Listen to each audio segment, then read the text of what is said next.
I'm Darren Dupont. If you don't know, you should know because you're on my page. So that's kind of useless for me to introduce myself. But we got a couple of people in here, so that's good. So welcome. I've been putting out some of my content today on Twitter and on Instagram and on Facebook and on LinkedIn to do something new. This is the start of a brand new project. It's going to be the revitalization of my podcast, which is Darren Dupont, the audio version. It's on most platforms right now. We're going to launch it on the rest of them soon. But what we're doing here is something completely different. We just lost a light. Oh, that was the back room light. Okay. Clark was just flipping the lights off, which is perfect. This is going real well, right? We're off to a great start. Alan's watching, so I can see you on the feed. I've got a big screen on the wall. As you can tell, we are in the Rod Peterson Show studios. If we can see, there's the desk where Rod is. We'll see the wide shot here. The Rod Peterson Show set. This is it. This is where we are right now. This is usually my chair, and Rod sits in the desk, and so this is where we're sitting today. So we're hopefully going to show you a couple of things that we do. What we're trying to do here is I'm going to try and find the video and see if I can share this to my personal page while we're talking. I can write a post, I think. Hopefully that's shared. There you go, shared to my timeline. Perfect. So what we're going to do today is go in a different direction from the Rod Peterson Show. That's the whole idea here. Is one of the things that I've been doing over the last year to 18 months in a more serious capacity has been the business side of life and the entrepreneurship side. You'll see it in some of my profiles, but you might not know exactly what that means. Well, my background starting in 2005, 2006 has all been about sports broadcasting and media. That's when I went to broadcast college, was in the fall of 2005, I believe. And then in 2006, I got my first job in Kindersley, doing play-by-play with the Kindersley Clippers, working at the radio station in Rosetown. From there, I went out to Chetwynd and Dawson Creek, BC to do more play-by-play, came back to Saskatoon, and now in Regina, co-hosting the Rod Peterson Show, doing a lot of Canada West football, doing some Western Hockey League, SJHL hockey, and a bunch of other freelance stuff on the broadcast side. But I've been sinking my teeth into the business side with this show and with DuPont Media. It's funny. I'm learning so much about business on the fly from all of these great partners that we've had, from Rod, who's built such a great brand in the province, from Paul Druin and IKS Media, who's a partner on the show, and from everybody else that we've had a chance to meet and connect with over the past year, learning more about business. And now I want to get some of these ideas out and explore more of this in this type of format, in kind of a Facebook Live, YouTube, with clips and content on Instagram, and all those types of things. So that's what we're going to do over the next little while here. We're going to do this every week, or a couple of times a week, even, as often as we can. And we're going to connect with different business leaders. So we're going to do that today. The first guy we have on, this is a real treat for me. It's Keith Jeannot. We can bring him in if you want now. Hi, Keith. How are you doing? I'm doing good. How are you? Good. Keith is the CEO and president of Directwest, who just a staple in this province and in the country in terms of business. You guys will all know who Directwest is, but you maybe have never met Keith. I'd never met you until you sat on the couch just over here beside where Clark is now, and you came into the studio. But yeah, I mean, thanks for coming on today. And you guys are partners of the show. I want to kind of just start there for a second in what created that partnership and what made you kind of get attracted to a digital online radio show that's kind of a television show that's kind of building a footprint in the province. Sure. We're always looking for ways to try and reach out to our customers, and then of course the consumers that use our products, because if they use them, then our customers get more eyeballs, and we're helping develop a good ROI for them. So as we move through our changes and how we're marketing ourselves and really aligning to a digital kind of footprint so far as our approach would go, I'd come across the show as it was starting up and started to think about, first of all, just moving in and coming back to people through a podcast just seemed to make, good sense, if that's the right term. I think you kind of call it a radio show on screen. And so first of all, there was just a match to try and align with that, since those are the types of medias that we've been branching into and the types of products that we've been supplying out to our customers. But with that, we were also looking to try and find a way to tell our story about our support of local. Because we aren't an owned media so far as having a broadcast for news purposes and things like that. It's a little more challenging for us to get our story out there about how much work we do with Saskatchewan business. And we do a lot. It's, we're north of 8,000 customers that we do some form of marketing plan with across this province. And so we highly believe in the mom and pop SMB world. And so we were looking for an avenue to get to them, tell our story about how we're helping, how to do it well, how to compete in this, globalized economy. And the show became a great venue for that because, of course, Rod comes with a very strong brand. He thought he liked our story about how we're trying to portray ourselves and was willing to try and be an ambassador on behalf of our brand in order to try and get some of that story out there and help us make that connection. And really after that, things just kind of went from there, and we got involved in a formal way here in the last few months, and I appreciated being brought on the show to talk about it. Platforms gives us a chance to just go wherever we want to go, which is cool. I don't have to be controlled by Rod and where he wants to go with the show. No. So that's really great. One of the things that, obviously we're going through the whole pandemic and the coronavirus COVID-19 thing, and business are transitioning. But as you talk about Directwest, you guys already went through something like this in a completely different way. You and I sat on the couch and we talked about the phone books, and Directwest was the king. Your guys basically could sit there, open up the call for people to put their businesses in the phone book, and everybody knew you needed to be in the phone book if you wanted to be found. You had to. There was no other. If you need anything, you go to the phone book. You go to the yellow pages. That's what you guys are all about. So you guys could just count your money and then sit back the rest of the year till the next phone book had to get printed, right?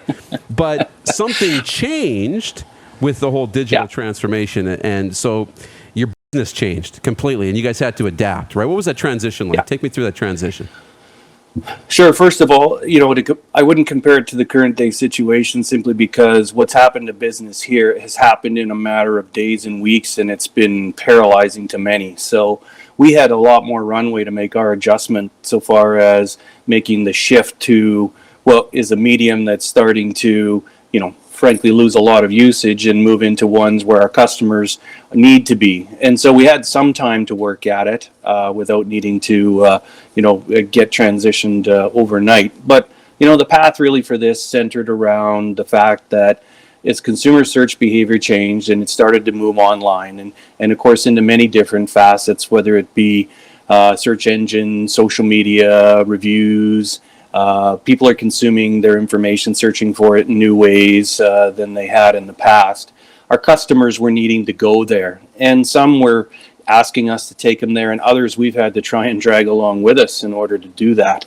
And so we spent a lot of time shifting our product set. It's been a fairly significant transformation. We actually went so far as to reorg our company around it. So, from a business perspective, we felt that we needed to turn up the volume on that to a level that said we're only going to have a specific group focused on digital product development. We certainly also needed to transform our skill set inside the business, and we've been, doing a lot of that. We had to change our entire sales approach. I don't think our salespeople will be happy hearing that the business just kind of came to us. There was a lot of work involved with producing a good Yellow Pages product, but with that, of course, it's changed in so much as now you're not the only player on the block. It's certainly taking a lot more consultation, a lot more time spent with every customer in order to get them educated and get them comfortable with making a digital transformation themselves, because in fact, that's what they're doing, no different than we've had to do.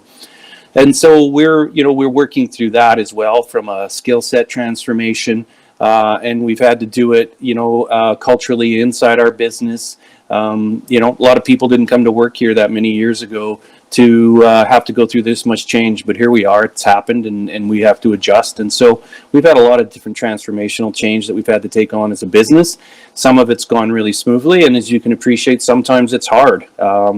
insofar as getting people behind a plan or getting them used to it. And not everyone was comfortable moving from a print-based media into digital media. And so a lot of work has gone into getting our folks there, but it's exciting. And we're really, we embrace this opportunity. And I say to our employees all the time, where you're going to have to do a complete business transformation on your core product. It might be challenging, but you're not going to go to a lot of other places and have a job where you get this kind of opportunity. So if you take a positive outlook, that's how we really got into this transformation and how we're moving forward. Because everybody has to deal with this in some way, shape, or form. I'm with you. Like, you can be positive about it, or you can, turn the other way. But I mean, athletes go through it. I mean, they make a certain amount of money their whole careers, and then all of a sudden, it's cut off. Your career's over. You're done, and you have to pivot and transition. It's tough.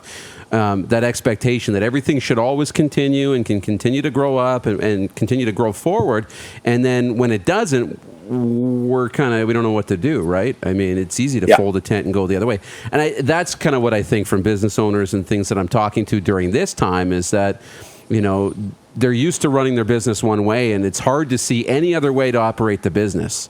And so how did you transition into that mindset? I look at, businesses that have staff, they've got payments, and they're in really tough spots. But I almost go back to, okay, well, where were you 3 months before your business ever started?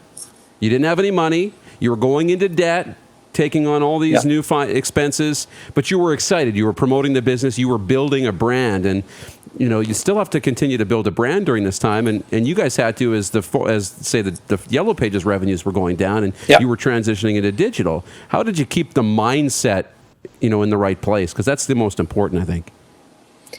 Well, sometimes people will say, necessity is the mother of invention. So some of this was just, if you'd like to continue having an operable business for the long term, you need to make these changes. And a little bit of that's what's happening today. Again, we had runway to work with, not like businesses that are in the, during this pandemic that are having to, if they hadn't shifted online yet, or had at least opportunities to market themselves online, have to do it immediately now just to try and keep some sales moving through the door if that's possible.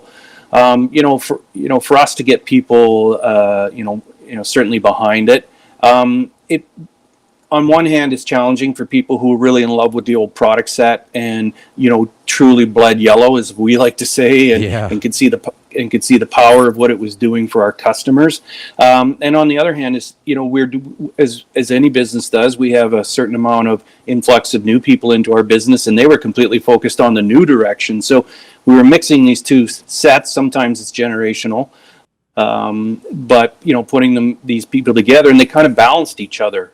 And we understood that there was a place for both still in the media mix, and so we've been able to find that balance in certainly getting people comfortable with that. And there's you're going to have some wins and casualties along the way, that's for sure. We've had a lot of wins and we've had a lot of success out of this, and we've had some people that have just tapped out and said that's not for me, and that's okay. I always say that's okay. I'd rather you find what works for you than and not help pull on the rope sort of thing. And so it was as I said, it wasn't just an easy transformation, but it's certainly one that we were forced into to some extent, but also then embraced, because when you have this volume of relationships and this level of trust that we've had for, as a company, we've been around over 30 years. As an entity, it's been around for 100 years. And, being part of the telco, you've got a great opportunity to keep the ears of the small businesses because you've been with them in the past. And so they trust us when we walk in, and that's a nice place to be. So why would you just give it up and run the phone book out and not try to be part of helping them? Because as I said earlier, that's a big part of our brand is we want to help mom and pop business win against, what's going on out there, not just in this pandemic, but in the challenges they were facing earlier, which is, and we mentioned it earlier, the globalization of the economy, which really has been centered on, you used to compete with the business down the street, and that was fine, and you figured out how to work in the same city, and then maybe you started to work out somebody across your city, and now you were competing across the province, perhaps. Well, box stores came in, that threw everything for a loop, and they were now buying at a lower price and selling your product plus 10 others, and we were there with the mom and pop businesses trying to help them fight their way through that, and now it's gone another step further, where that brown box with the black smile shows up at your doorstep. Yes. And so we're working through changes that have gone on in the business landscape and saying there's a place for small business in this. And I think the pandemic is showing us just how much we need them. You're seeing a lot of buy local, but when you can understand that 60% of the jobs in Canada come off this particular group of people, one of the things I hope for on the outcome of the pandemic is a bit of a retrenching in consumer preference to say, maybe I don't buy that thing that shows up in the brown box with the black smile, but I walk in or buy online, if that's the new change in consumer behavior from the sporting goods place here in Regina or in Saskatoon or wherever you might be from. So yeah. I know that's a lot of words there at once, but I mean that's how we got focused on it, was saying, how are we going to help these businesses survive this? Because we see them in the rink, we see them, that's why we're so involved with minor sports so far as our sponsorship goes, because these are the kids of these employees and business owners, and so it just fit that, and I think our staff understood that. Well, that focus on local and helping out the communities, I mean, that's always been something that's been front of mind and associated with your brand. But you hit on it earlier on what the business actually is. The business was never the phone book, and the business is never, the digital websites. The business is building brands and helping businesses succeed. Yeah. Your tool was the phone book. But if your business is helping brands, it doesn't die with the phone book, because that's not really the business, right? The business is you guys, your people, right? Yeah, absolutely. Our job is to have buyers and sellers connected, and the subset we play in is anywhere from 2 employees up to, say, 200 employees. We deal with businesses of both bigger and smaller than that, but I mean, that's where our specialization is in, and that's the customers that we work with. We're not in a large enterprise business. We don't deal with the Royal Bank. That's not our our customer base. But we and if you think about it, especially in the really small businesses, they have to be everything. Not only are they the owner, their HR, their payroll, their marketing, their sales, etc. A lot of them don't have backgrounds on the marketing side, and they're looking for somebody with expertise who can help them make good choices that they can trust, who is going to be there, tomorrow, who's going to help them make adaptations to that marketing plan. And all of our customer interactions start and end with, how is your plan doing? What can we do to help it? And which medias can we provide as part of that mix? And which ones should you get elsewhere that is going to help you with, have an effective marketing strategy. Yeah, Ian Crosby's watching from Saskatchewan Snow Beef. Hey, Ian, thanks for tuning in and checking this out. He says, my business, because we asked, has your business been affected by, COVID-19? He's like, the shock to the food system. I mean, that's a big one too. And I mean, he might be doing, okay with, his product at Local and Fresh. I mean, we're still picking up steaks and things like that, but the whole food, service industry has really been hit hard. So what feedback are you getting from your clients in terms of, some of the biggest issues right now in trying to keep, the economy somewhat stable? It's hard to do. Sure, you've got a couple different subsets of what's happening here right now. You've got some people who are just shut down. You're a beauty salon, maybe you can sell a few products out the door, in the beauty field, but your haircuts are done and everything tangible, spa treatments, etc. They just are, get through this, try to keep communications going with customers, keep your brand fresh and so forth with your current customer base, but there's not a lot of online tangible moves they can make. And then you've got some folks that can do curbside, who certainly are making adjustments on that and having to throw up e-commerce stores very quickly, enable a payment gateway, get into shipping logistics that they never would have had in the past. And I'm hoping that, some of that, when we look at the other side of this, will be seen as not the adjustment I had to make with my business because of this interruption and really big interruption that they're all enduring, but one that might become part of their overall marketing plan and frankly how they run their business. I I was talking last weekend in a distance manner at to a fellow that owns several. I won't mention the brand name, but a multi-store restaurant company in this province, and they've laid off hundreds and hundreds of employees. And some of the things we were centering our discussion on is, what does that mean after? Change consumer behaviors, and how will they operate their businesses differently? Redirecting costs where you might lessen your footprint of your dining room, increase your kitchen size if dining at home ends up sticking as more of a preferred habit. That sort of thing. Whether or not you need as many stores when something like that's going on, and maybe even owning the delivery service rather than farming it out as a percentage, knowing you're going to have to reallocate cost in that direction, and just make those kinds of adjustments. So those are the kinds of conversations we're certainly having. We're certainly, there's a lot of messaging around currently today. Most marketing messages are around, here's how we're operating. And of course we can help people get that message out there, and we are. But it's, I think as much people, we're trying to have that conversation that says, what does this look like when this lifts in whatever it is, 3 weeks, 2 months, 5 months, etc. How are you going to adjust your business? And we're thinking about that from our business perspective too, at our executive team level. What role we play in helping SMBs adjust to what may become a more permanent change in consumer behavior? What tools are businesses going to need, and can we be part of the solution to help them mobilize? Yeah, that's key. And the mindset for me is the biggest thing. I mean, we all know we've got a problem in front of us that we have to solve. And if you're in a bad space mentally, you're just going to sit back and not take any action. The dust is going to settle, and you're going to come out of the fog of this, and you're going to be in a real tough spot. I look at, I go back to a guy that I know. He left one position.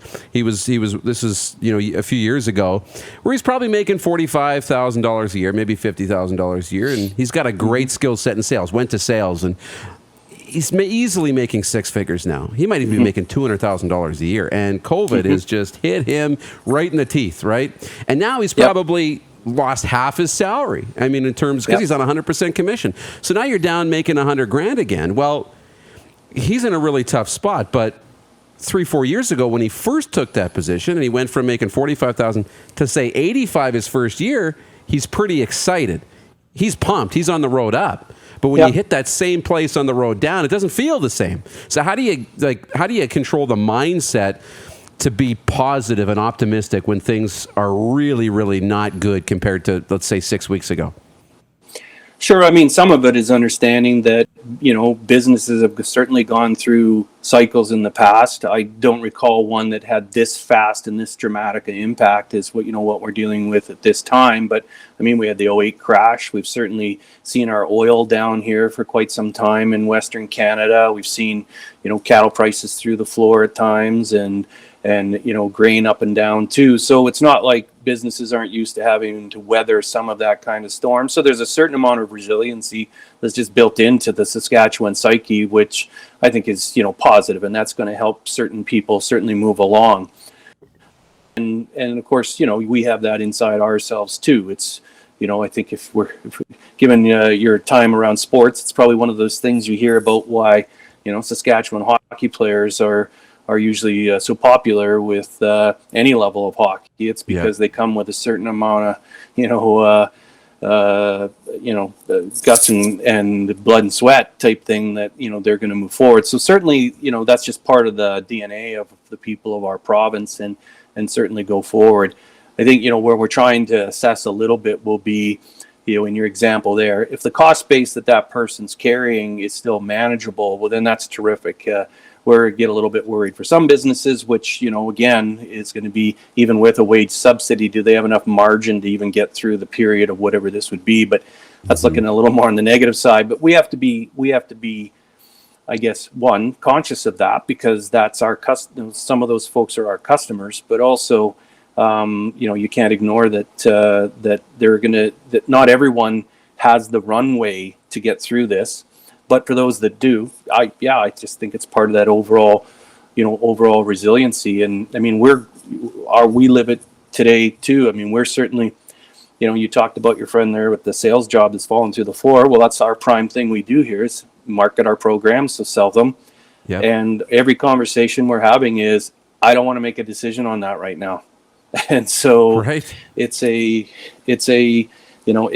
certainly feeling it no different than anyone else. It's just a matter of how much time. This whole issue is about how much time are we going to be in this state before the economy goes back online, and then we can, let that resiliency come through and start rebuilding what was lost. That's the part that sucks. The part that sucks is kind of letting go of everything you've built and going back. Nobody wants to go backwards. I mean, we can all cut our expenses or not live in as big of a house or drive as nice of a car or cut back, but we don't want to do that. That sucks. That hurts, right?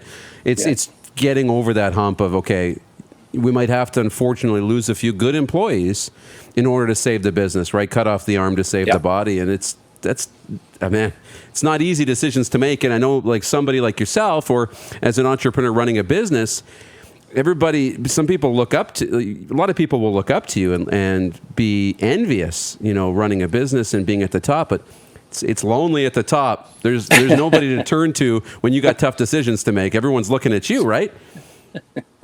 And that's what the business owners are going through. Everybody's looking to them to be like, hey, how are we going to get out of this? And they've got to make all the tough decisions with no support, right? I mean, and the smaller the business, the harder that is. I mean, we're, believe it or not, as many customers as we serve in the provincial footprint that we have, we're less than 100 people running this business. So, and a lot of them I've worked with for close to 30 years. So, their kids, you've grown up together, frankly, in the business. Now take that into a 5-person business. These are likely good friends. And so when business owners have to get into, making decisions where they've got to their bank statements and their business, frankly, I feel for them, and it's a very tough place for those folks to be. But as you were alluding to earlier, we come out on the other side eventually, and it'll get better. But in the meantime, it's been really stressful on a lot of businesses in this province. Do you have any inkling as to what the Premier lighting now, but what the first steps back or what might be on the horizon that businesses can look forward to, or what's our first step to reopening the province in your mind? Well, that would be quite if anyone has the answer to that, they probably got a great new business line. Yeah, exactly. I guess, obviously there's the health directives we're looking for, which right now they're pointing in good direction. And as the Premier mentioned yesterday, at least they're now starting to talk about going back online. I would have to believe it's going to be in some kind of phased approach, whereby you can effectively distance yourself from the customer, and frankly, employee to employee. That's probably going to be something that's in the mix so far as, when this thing starts to be, life starts to return to somewhat normal. And then, of course, as time goes, that would just loosen more. But I don't think anyone really knows the answer to that. And so I myself certainly don't have it. We just all pray that it's possible, because, you've heard a number of people say, and of course, health comes first all the time. People have to have, healthy lives, but, it's a lot of people are saying you don't have an economy, you're going to have a lot of other issues too. So obviously, given the business we're in, we're really pulling for that to get back online, but of course not at the expense of anyone's health. Augury's watching. He asks if Keith works with any out-of-province clients. You guys are just in the province, right, of Saskatchewan? Or do you guys expand the borders? For the most part. We have the odd customer that buys into Saskatchewan. We have a national affiliation where big brands come in and place on our digital billboards or still buy yellow pages and things. Take an example, say like Enterprise Rent-A-Car or something like that. Those aren't direct relationships we own. That comes through a third party. And then we just have some inbound, say, the Minot State Fair wants to advertise in Saskatchewan or something like that. We might help them do that. But for the most part, we've stayed centered inside the province, and that keeps us plenty busy. Yeah. No, that's good. One of the things I wanted to touch on was the cybersecurity part. We can do that quickly too, because that's a big part. Everybody's online now, and we that's one of those things we take for granted. We just, the terms and conditions we don't read, and do I need antivirus software? It costs money. I'm not getting it, right? Yeah. I mean, from a business standpoint, even personal too. I mean, how important is that protection right now online? So, I mean, when you're a business like ours, where you've got, you've got customer records, we don't have anything that's of deep privacy or anything like that, but you always run a reputational risk, right? And when you're in the business of needing trust with your customers, protecting their interests through your cybersecurity practices become very important. And I fully understand what you do for yourself personally versus a 2-person business versus, say, a 100-person business like us with, pretty large customer set are different types of strategies and different kinds of investments that you'd want to make. But I mean, you've heard the stories, and we have good protective software. We can see who's trying to get in on a daily basis and make trouble for us. But if you're getting your files locked down and somebody's holding them for ransom, these are business interruptions, one, that just take a lot of staff if you have to replicate records and so forth, But more than that, it becomes your reputation potentially with your customers if you have to notify them that anything related to them might have been compromised, and so we take it pretty seriously. It's one of those things that we've got some specific investment into so far as software products go, and we hire outside agencies to audit us to make sure that we're remaining in compliance with all best practices. But I think I've certainly, talked to our customers where you've got, customers who are under 20 and they've been hit. And so they have to weigh the options, obviously, of the software protections and things against the cost it was to their business. But I think the thing to think about in this will be, and we've certainly seen a lot of discussion around this, with this mobilizing so many workers to home, and then trying to find collaboration tools that work. And probably heard the hockey story last week about the Zoom incident in New York, and just how inappropriate that was. But if this becomes a more normalized style of working too, where this, we don't have as many people in our workspace anymore, well, that's going to bring a new level of protection of privacy, security, et cetera, that will have to be considered as well. And so, even the small businesses will have to think about that if they're starting to operate that way. And so it'll become a bigger topic, as will connectivity. And certainly we do a lot of discussions with our owner around that, SaskTel, because the pipe demand going into them right now is tremendous in order to enable all these folks who got to have a solid connection to work from home. And so all of these things are changing. But yeah, my personal opinion is you got to put some investment into protecting yourself, but more than anything, make sure you're protecting your customers so that you can keep their confidence. The security side's huge. And, from that investment standpoint, I mean, people need to invest in their brands right now. I think about it this way, that we're missing out on all of these things. And we've gone a month now of missing out on going to coffee shops or going to the bar, or going out for dinner, or going to meet friends and family, or going to your favorite, spot, that when the gates open, you're not going to have enough hours in the day to catch up on all the things that you missed out on. So you're going to pick whatever's top of mind. And if a brand has kind of gone away, you're going to forget about them pretty quickly, because we're inundated all the time with different, points of contact from different brands. So how easy is that to convince a company or a brand or a restaurant or any brand that's not seeing any revenues right now, that's taking a big hit, that has expenses, and especially for smaller businesses, I know what it's like when cash flow is your number one priority. It's oxygen for the company. Yeah, you have to still build a brand, but how do you convince them? I mean, that's the business you're in. How hard is that? How difficult is that to convince a business right now? Because you don't want to say, you need to still advertise with us. We're in that situation with the Rod Peterson Show, right? It's, hey, our numbers are going up, our engagement's going up, the amount of time people are watching the show is going up, so we're building a deeper connection, which is ultimately better for the advertisers. It creates more influence, and that's what we have with the show. But you can't put out an ad that says, advertise, open your money, because people will say, you're an asshole. I don't have any money. Stop asking for it. But yet you understand those businesses. They still need to build a brand. It's so important at this time. You can sink your teeth into brand building without having to make every decision based solely on money. Because as a small business, you often make decisions based on money and not about brand or things that are at a higher level and better for your business long term.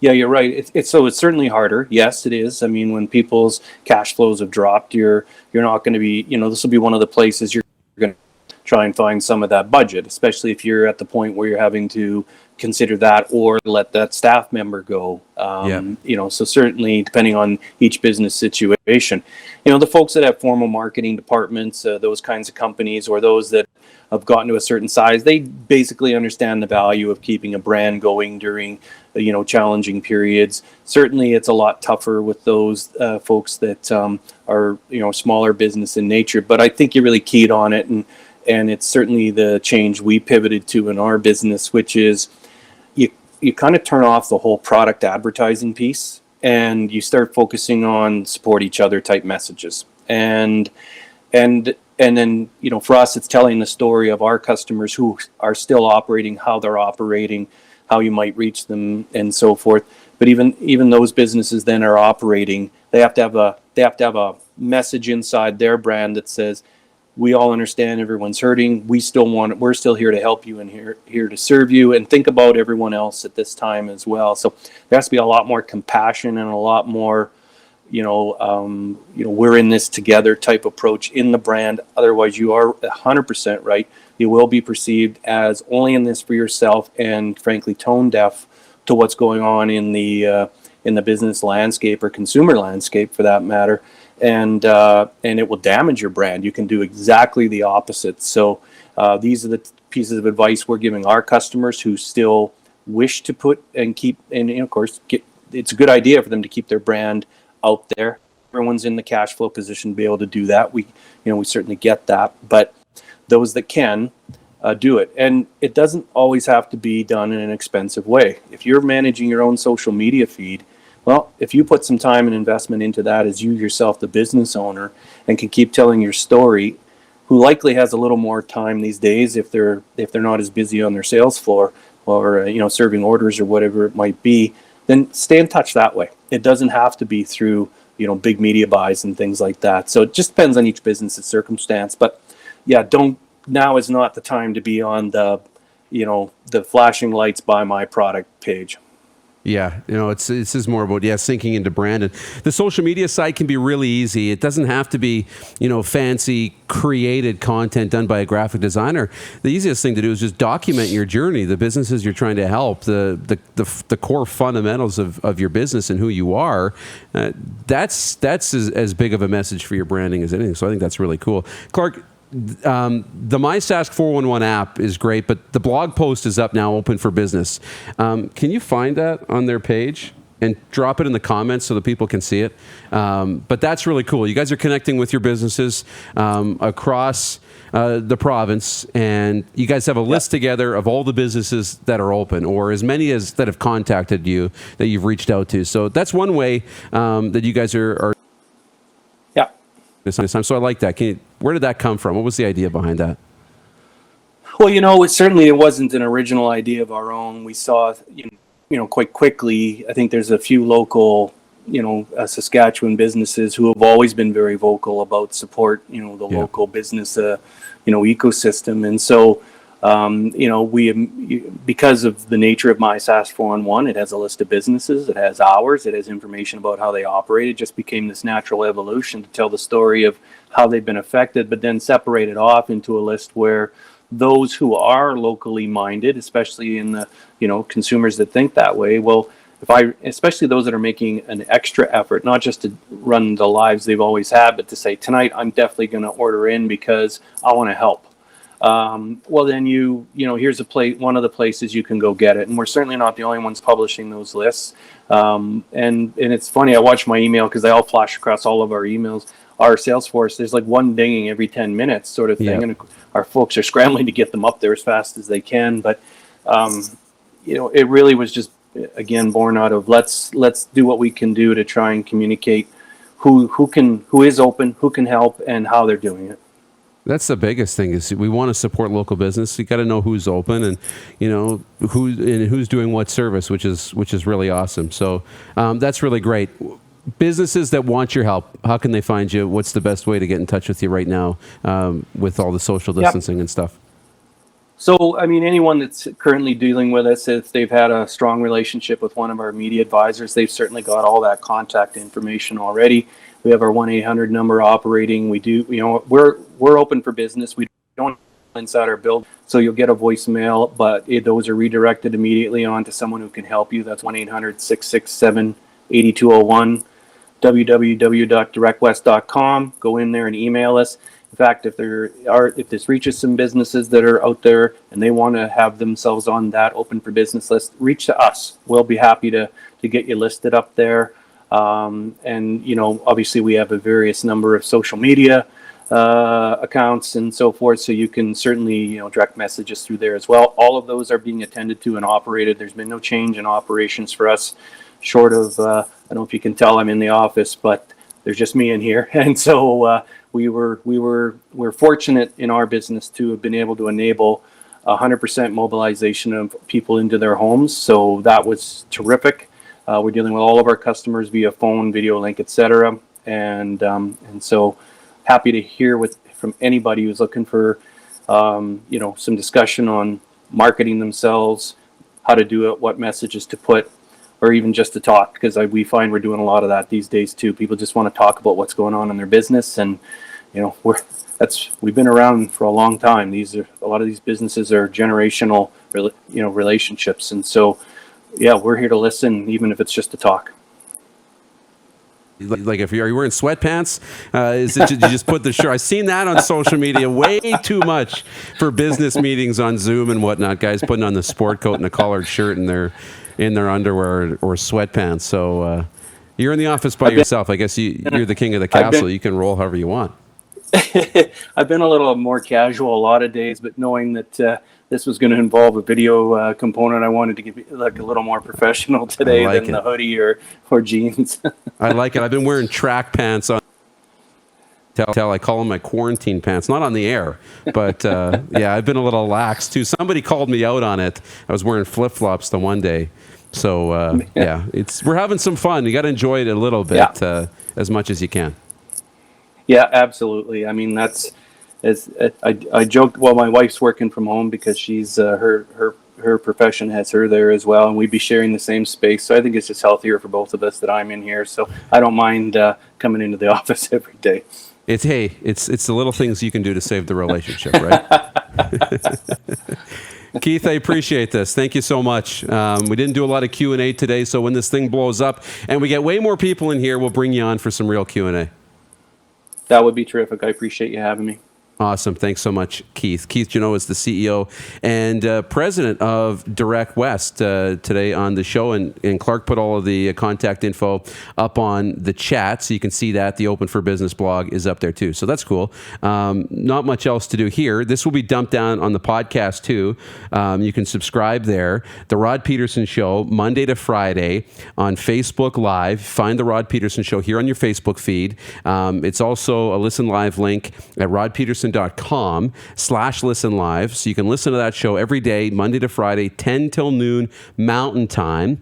It's been a great break for people from all of the pandemic stuff and all of the negative stuff going along. They seem to like it. So we're going to continue to do that. I'll be back in this chair for that tomorrow. And this thing, we're going to do this every week or every couple of times a week if we can, and connect with more business leaders in the community. And as we grow this, we'll hopefully take more questions from you guys. So I appreciate anybody who came in and actually watched this and who's watching it on YouTube or listening in the podcast. That's really great. And that's it. I don't really know how to sign off on this because it's not really the show, right? So that's it. Bryn, shut the feed down, and we'll do this again next time.